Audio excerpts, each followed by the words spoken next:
السلام علیکم ورحمۃ اللہ وبرکاتہ۔ سامعین و ناظرین، اس ویڈیو میں آپ سے اس موضوع کے متعلق بات کرنا چاہتا ہوں احادیث کی روشنی میں کہ اللہ تعالیٰ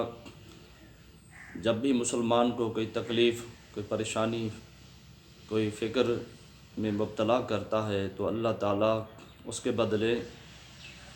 اس مسلمان بندے کے گناہ معاف کرتا ہے اور اس کے درجات بلند کرتا ہے۔ چنانچہ حدیث شریف میں ہے عن ابی سعید الخدری وعن ابی ہریرہ رضی اللہ تعالیٰ عنہ۔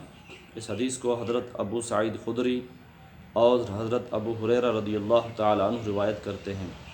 عن نبی صلی اللہ علیہ وسلم، نبی پاک صلی اللہ علیہ وسلم سے، قال ما یصیب المسلم من نصب ولا وصب ولا ہم ولا حزن ولا اذن ولا غم حتی الشوکۃ یشاکھها۔ حضرت ابو ہریرہ رضی اللہ تعالیٰ عنہ فرماتے ہیں کہ نبی پاک صلی اللہ علیہ وسلم نے فرمایا کہ مسلمان جب بھی کسی تھکاوٹ میں، بیماری میں، فکر میں، رنج و ملال میں، تکلیف اور غم سے دوچار ہوتا ہے، یہاں تک حتی الشوکۃ یشاکھها،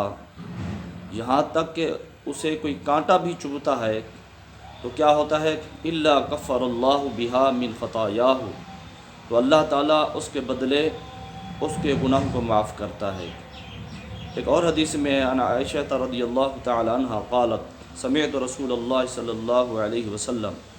حضرت عائشہ صدیقہ رضی اللہ تعالی عنہ روایت کرتی ہیں کہ میں نے نبی پاک صلی اللہ علیہ وسلم کو یہ فرماتے ہوئے سنا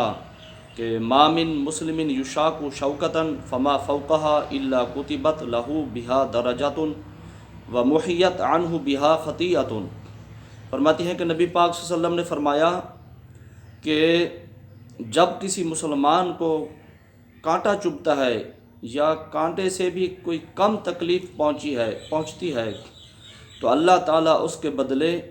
اس کا ایک درجہ بلند کر دیتا ہے اور اس کے بدلے اس کے ایک گناہ کو مٹا دیتا ہے۔ اللہ تعالیٰ سے دعا ہے کہ اللہ تعالیٰ ہمیں تمام تکالیف پر، مصیبتوں پر صبر کی توفیق عطا فرمائے۔ انشاءاللہ اس موضوع پر نیکسٹ ویڈیو میں بھی بات ہوگی۔ فی الحال اللہ حافظ۔